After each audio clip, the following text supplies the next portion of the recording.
Cet après-midi-là, sous un soleil ardent, personne n'imaginait qu'ils allaient assister à quelque chose qui serait commenté pendant des années dans cette région.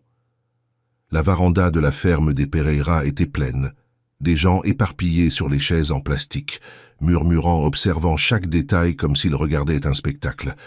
Et d'une certaine manière, c'en était un. Ce n'était pas seulement un mariage, c'était un jugement silencieux. Hannah apparut à la porte avec une robe simple, mais propre, bien ajustée au corps de quelqu'un qui avait passé des années à travailler dur. Le tissu n'était pas cher, il n'avait pas d'éclat exagéré, mais il y avait de la dignité dans chaque couture. Le problème n'était pas elle, ce ne l'avait jamais été. Le problème, pour tous ceux qui étaient là, était celui qui l'attendait dehors. Tiago Mello se tenait à côté du cheval. L'animal était vieux, aux poils ternes, avec les marques du temps visibles même pour ceux qui ne connaissaient rien à l'élevage. Le trot lent, le regard fatigué. Cela suffit. Les premiers rires surgirent bas, comme commencent toujours les choses laides. Un murmure ici, un autre là, jusqu'à ce que cela devienne un commentaire ouvert. C'est alors que Valdir, appuyé contre le muret avec un verre à la main, décida de transformer cela en spectacle. Je n'ai jamais vu une mariée partir comme ça, même dans un vieux film. Certains rirent plus fort. D'autres firent semblant de ne pas avoir entendu, mais ne firent rien non plus. Hannah entendit. Elle entendit tout, mais elle ne baissa pas la tête. Elle descendit les marches avec le menton ferme, comme quelqu'un qui avait déjà affronté des choses pires que l'opinion des autres. Elle s'arrêta devant Tiago, qui lui tendit simplement la main pour l'aider à monter sur le cheval. Aucune hâte, aucune explication, juste de la présence. Elle monta et partit, sans regarder en arrière. Ce que personne là-bas ne remarqua, c'est que ce moment n'était pas une défaite, c'était un commencement, parce que personne, absolument personne sur cette véranda n'avait posé la seule question qui importait vraiment. Qui était Tiago Mello? La ferme des Pereira sombrait depuis des années. Depuis que son Eronildo était tombé malade, la responsabilité était tombée entièrement sur Hannah. À 28 ans, elle portait une structure qui nécessitait autrefois 3 hommes pour fonctionner. Le bétail diminuait à chaque saison. La sécheresse avait emporté une partie de la plantation l'hiver précédent, et les dettes, silencieuses, grandissaient plus vite que tout ce qu'elle parvenait à produire. Elle se levait avant le lever du soleil, elle se couchait quand le corps n'en pouvait plus. Et pourtant, cela ne semblait jamais suffisant. C'est dans ce contexte que Tiago apparut pour la première fois. Pas avec de l'argent, pas avec des promesses, mais avec de l'attitude. À la foire de la ville, quand le fournisseur essaya de tromper Hannah sur un paiement déjà effectué, Tiago se contenta de rester à ses côtés. Il ne haussa pas la voix, il ne menaça pas. Il regarda simplement. Et cela suffit. L'argent apparut, sans discussion, sans scène. Hannah comprit à ce moment-là qu'il y avait quelque chose de différent. Mais elle ne savait pas quoi. Quelques jours plus tard, il apparut à la barrière de la ferme avec le même vieux cheval. Il dit son nom. Il demanda à parler à Eronildo. Il parla peu. Il parlait toujours peu. Mais il faisait beaucoup. Quand le pneu du camion creva sur la route, il apparut. Quand la clôture tomba après la pluie, il apparut. Il ne demandait jamais rien en échange. Il n'expliquait jamais. Il ne restait jamais plus que nécessaire. Et c'est cela qui dérangeait. Parce que les gens comme Valdir ne font pas confiance à ce qu'ils ne peuvent pas mesurer. Valdir était le genre d'homme qui valorisait l'apparence. Camionnette neuve, montre voyante, conversation bruyante. Pour lui, la valeur était le bruit. Tiago était le silence. Et le silence, pour ceux qui vivent d'apparence, semble une menace. Au premier déjeuner en famille, Valdir ne manqua pas l'occasion.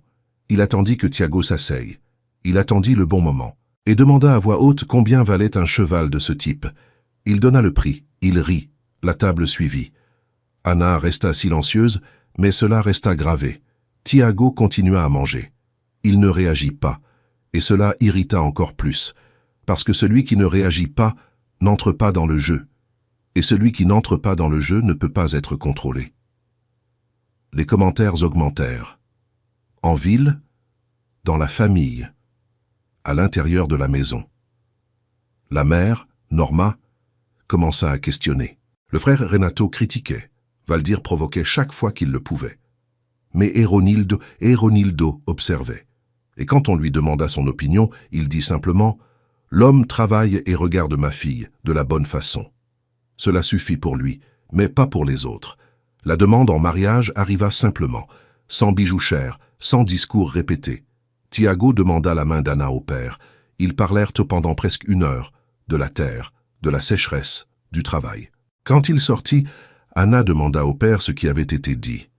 Et Renildo répondit « L'homme comprend la terre. » Et pour ceux qui vivaient de la terre, cela dit tout.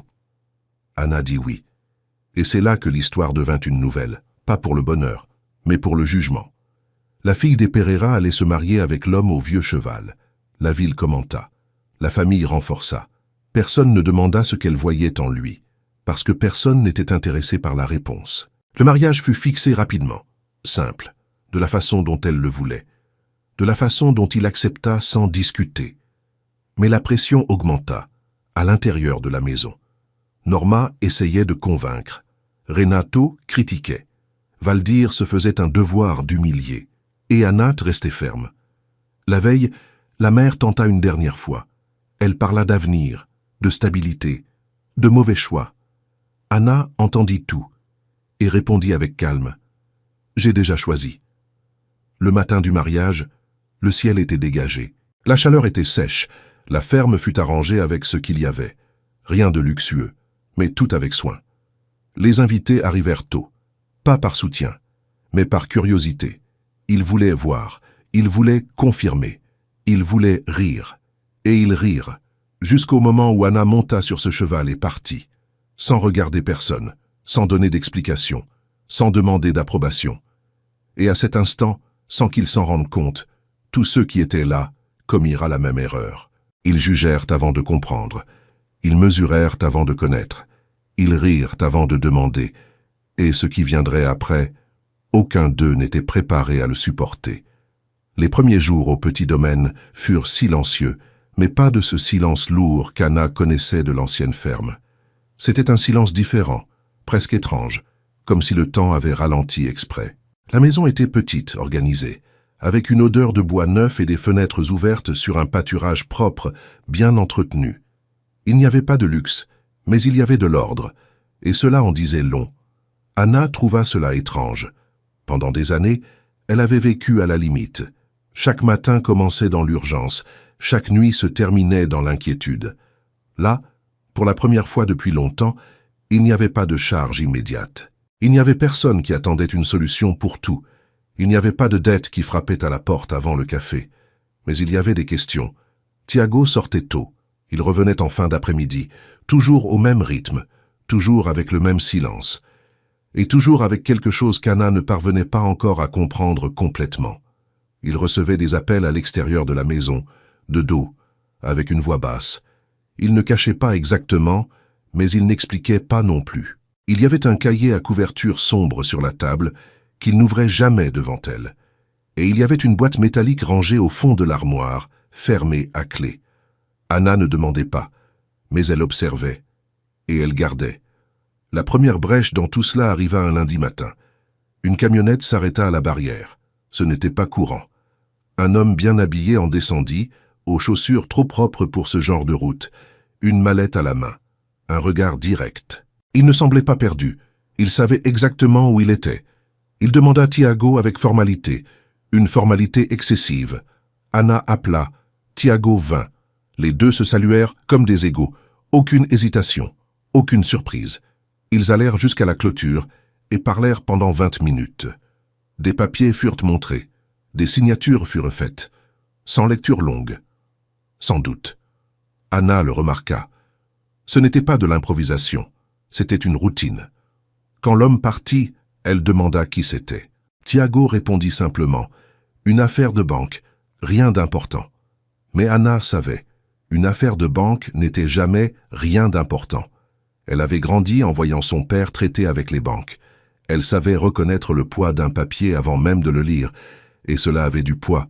Elle n'insista pas. Mais le silence changea. Quelques jours plus tard, Valdir apparut, sans prévenir, avec ce sourire qui n'était pas un sourire. C'était une évaluation. Il regarda tout. La maison, le potager, le pâturage, le cheval. Il fit l'inventaire mental que les gens comme lui font toujours. Anna offrit du café. Il accepta. Il s'assit. Il resta, il observa, il parla peu, mais il pensa beaucoup. Quand Tiago arriva, ils se saluèrent. Une poignée de main ferme, sans soumission, sans dispute. Cela dérangea Valdir plus que toute autre chose. Avant de partir, il regarda une dernière fois l'endroit. Et cette fois, ce n'était pas du mépris, c'était du doute. Il était venu confirmer quelque chose, mais il n'avait pas trouvé ce qu'il attendait, et cela le dérangea. Beaucoup. La troisième brèche arriva la nuit. Anna passa dans le couloir. La porte était entr'ouverte. Tiago parlait au téléphone. Elle ne voulait pas entendre, mais elle entendit. « Laisse-moi d'abord régler la situation de la famille, ensuite je signe. » Cela suffit. Elle s'arrêta. Son cœur s'accéléra. Pas par peur, mais par reconnaissance. C'était le langage des affaires, et des affaires importantes. Elle resta là pendant des secondes qui semblèrent bien trop longues. Quand Tiago sortit de la chambre, il trouva Anna assise sur le lit, en silence. Elle ne cria pas. Elle n'accusa pas. Elle demanda simplement « Tu m'utilises pour quelque chose ?» Direct, sans détour. Tiago ne répondit pas immédiatement. Il entra, il s'assit, et il parla, sans défense, sans hâte, sans cacher. Il dit qu'il était associé d'un grand groupe agricole, qu'il avait acheté des terres dans la région ces dernières années, que le petit domaine où il se trouvait n'était qu'une petite partie de ce qu'il possédait. Anna écouta, sans interrompre, sans réagir. Il continua. Il dit que la ferme des Pereira avait figuré sur la liste d'achat, mais qu'il l'avait retirée, avant de connaître Anna, avant de savoir qui elle était. « Pourquoi ?» demanda-t-elle. Il répondit « Parce que j'ai vu qui tenait tout cela. » Anna resta silencieuse. Cela pesa, plus que n'importe quelle explication sur l'argent, plus que n'importe quel chiffre. Mais il restait encore du doute. « Tu savais déjà pour moi ?» Il répondit « Je savais pour la ferme, je ne savais pas pour toi. » Cela resta dans l'air, moitié soulagement, moitié incertitude. Elle se leva, elle alla jusqu'à la fenêtre, elle pensa au passé, elle pensa au présent, elle pensa au risque, et elle posa la question qui importait vraiment. « Qu'est-ce que tu allais signer ?» Tiago expliqua. Un accord important, mais qu'il voulait régler d'abord la situation de sa famille, payer les dettes, tout organiser, sans rien prendre, sans presser personne. Anna se tourna. Elle le regarda. « Pourquoi ?» Il tarda un peu, mais il répondit « Parce que c'est la bonne chose à faire. » Elle n'accepta pas immédiatement. Cela ne suffit pas. Il compléta « Parce que tu as porté tout cela seul pendant des années. » Silence. Cette fois, un silence différent. Ce n'était pas du doute, c'était du traitement. Elle revint, elle s'assit, elle respira, et elle dit « J'ai besoin de temps. » Tiago acquiesça, sans pression, sans insistance. Cette nuit-là, ils dormirent dans la même chambre, mais chacun avec ses pensées, sans solution complète, mais avec la vérité. Et cela change tout. Le lendemain matin, le silence était déjà autre, plus léger, plus honnête, mais le monde dehors ne s'était pas arrêté. La nouvelle commença à circuler, d'abord en ville, puis dans la famille, puis partout. Tiago Mello n'était pas l'homme au vieux cheval, il était bien plus. Et cela changea tout. Norma appela, confuse, surprise, essayant de comprendre. Renato appela ensuite, avec un autre ton, plus d'intérêt, moins de jugement. Anna le remarqua. Elle ne répondit pas de la même façon, parce que maintenant elle voyait. Elle voyait qui était là par intérêt, et qui avait été là quand il n'y avait rien. Valdir mit plus de temps, mais quand il découvrit, il ne réagit pas avec surprise, il réagit avec calcul, il resta silencieux, pensant, planifiant. Et quand Valdir reste silencieux, quelqu'un paie toujours le prix. Il apparut quelques jours plus tard, différent, plus poli, plus intéressé, parlant d'affaires, de partenariats, d'opportunités. Mais Tiago avait déjà compris le jeu, et il n'y entra pas. Il dit qu'il allait réfléchir. Mais il ne le ferait pas. Anna le remarqua, et elle ne dit rien, parce que certaines réponses n'ont pas besoin d'être dites. Elles deviennent claires dans les actes. Pendant ce temps, la région commençait à comprendre qui était Tiago, mais il manquait encore le moment, le moment où tout deviendrait évident, le moment où personne ne pourrait plus faire semblant de ne pas savoir. Et ce moment arrivait, plus vite que quiconque ne l'imaginait. La révélation arriva lors de l'assemblée.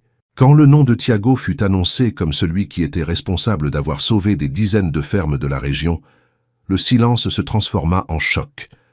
Tous regardèrent, d'abord vers lui, puis vers Valdir. Le même homme qui avait ri n'avait plus où cacher son visage. Anna resta debout, calme, ferme, sans dire un mot. Elle n'en avait pas besoin. La réponse était là, devant tous. L'homme au vieux cheval n'avait jamais été pauvre, et elle n'avait jamais été naïve.